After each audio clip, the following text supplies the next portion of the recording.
Hello dreamers and welcome on my channel.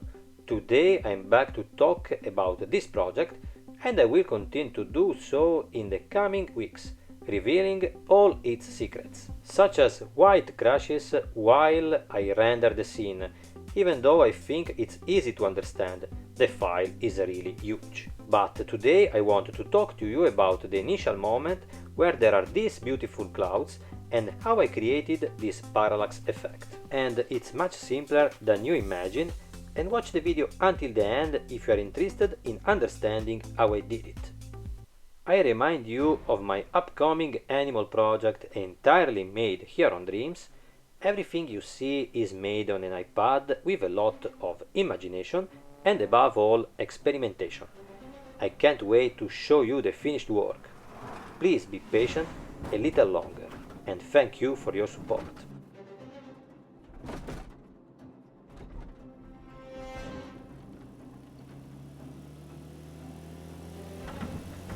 We're almost ready to start today's tutorial. One last very important thing for anyone who wants to subscribe to the channel. For me it's really very important for the continuation of the work here on YouTube.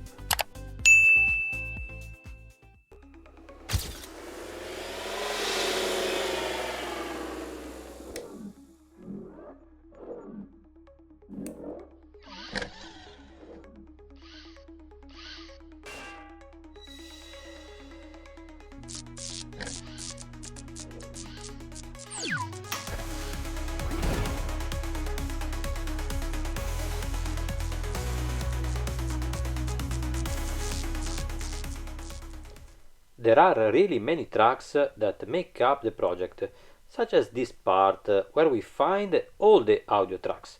But as I was saying before, today I want to explain to you how I made this first part, where there are these clouds. I have already used a system like this in the past, but to create special effects, such as dust and smoke. In this case I use it for a parallax effect. You're probably wondering what I'm talking about. I'm talking about wheels, giant wheels, that rotate and create this parallax effect. In this case, it's so big that I can't show you all of it. I'd say let's do an exercise right away, so you can understand better. First of all, I'll copy one, make a new project, empty, and create a new track, and paste it. It's still too big, I have to resize it.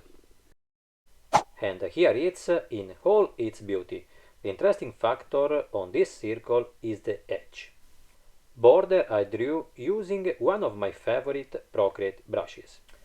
And where are you? Okay, organic rainforest. Obviously I did the drawing on Procreate. Here on Dreams you still can't make perfect circles with a very large canvas for a better definition. I use this brush often, especially for making clouds and smoke in projects. It's very organic and adapts really well. To get the parallax effect here, I obviously need to duplicate this layer a couple of times, and that's what we're going to do now. First, I enlarge it a little and put it here. Hold on to stay in the center. I resize it a bit. Okay, here. Now duplicate. Put the track below, resize, and move up. Change the background color so you can see better. Fill the duration for twice. Okay. I'm going to duplicate the layer once again. In this one in the center I'm going to change the tone a little. For now, like this. I will have to create different shades of color to increase the sense of depth.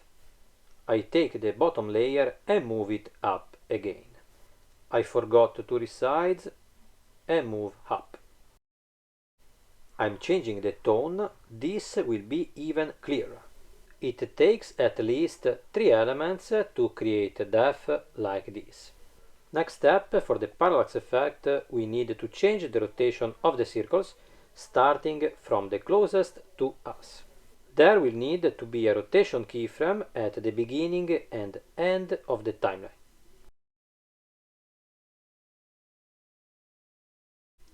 Now we'll do some tests to find the right rotation speed.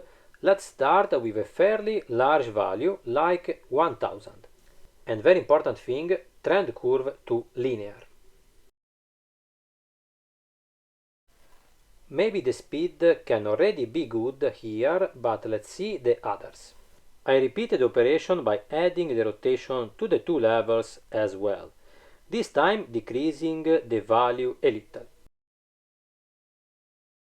Here, for example, let's try 500. The rotation, as you can see, already creates a parallax effect. I also add the rotation on the last layer, decreasing further. Let's try with 100. Okay. Obviously it doesn't end here. In this way, not much the idea of clouds and sky. We have to change the position. To make the most of these layers as clouds, I will have to enlarge the shapes because the part that will have to be seen on the screen will have to be only where there is the brush effect. So I have to enlarge a lot. And let's start with the circle in the foreground. But I have to enlarge this much more, and so we directly give a scale value of, for example, 20. With Dreams 2 we no longer have the possibility of having an infinite canvas for drawing, but we can still enlarge a level practically to infinity, even if it could then become difficult to understand where the edges are, like in this case. By enlarging the shape, obviously the speed seems to increase considerably. We definitely need to work on it. But first I'm going to enlarge the other two shapes too.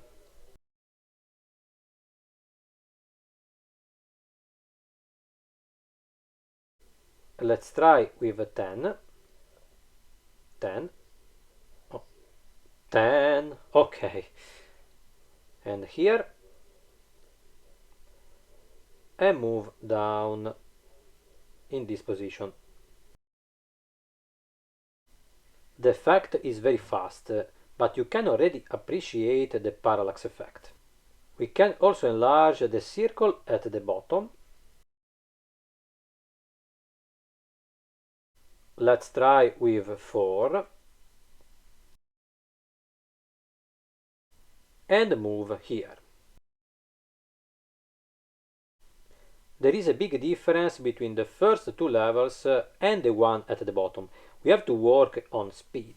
Then the most backward level have 100 as the rotation value. Let's take this as a reference. I want to decrease the speed of the others. 200 here, and here let's try with 300. Great, I think the illusion of perspective and parallax is much better. Really interesting, what do you think? Next step, I want to duplicate the layer at the bottom. And for example, I change the starting rotation to 1 of this to -20. With this simple effect, I accentuate the parallax effect on the clouds. It seems much more realistic. But in this scene, there is not only the rotation of the layers that makes it seem like a real shot. There is another movement that the circles make. And now I'll show you. What I want to do is move the circles up and down. This is because, for example, we might have to make a camera movement and go from a perspective that is from above to a more frontal perspective.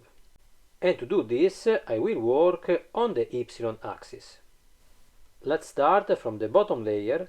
I will add some keyframes on Y, starting from 0, and for example I set one to 3 seconds. At the first keyframe, move up the shape. In this case, set trend curve ease in and out. In this case, I want a fluid animation. I do the same thing with this one. Set here at 3 seconds and the first one to 0. And move up. With an animation like this. Next step, I do the same job with the layer at the center. Move in this position, ok. Even for the first one, but in this case the animation very little. As if you were looking at the clouds from a higher position and then going down. I think it's very interesting how in this case to combine different animations. Now I want to add some more camera movement, and to do that I'll first group all the layers. As you know, I have already made many tutorials on camera movements. I leave the link in the description. With a single group we can make some really interesting camera movements. For example, I set with Move and Scale tool the keyframes, but first I want to make sure that the anchor point is in the center of the screen, which is really fundamental. This group is very big, but the anchor point is in the center. Okay, great. I want the scene to be a little more cinematic, as I did in my project, so I'm going to add a rotation at the beginning and move the whole group here.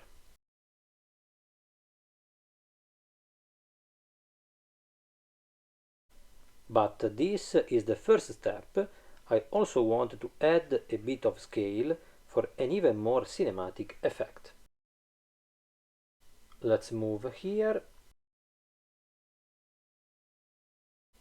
Okay, perfect. Now really cinematic. I have many other things to show you about this project, and I want to show you all of them. And above all, as you can see, with just a few elements you can obtain really interesting effect, especially drawing as little as possible, because I know how much time it takes to build backgrounds, etc. But sometimes a little imagination it's enough to get something incredible with simplicity. Well, dreamers, we have reached the end of another fantastic tutorial. As always, I invite you to write in the comments what you think, or if you have any doubts. I'm here to help you. I also remind you that the Animal project is still to come, and the first teaser will be released soon. Thank you so much for watching, and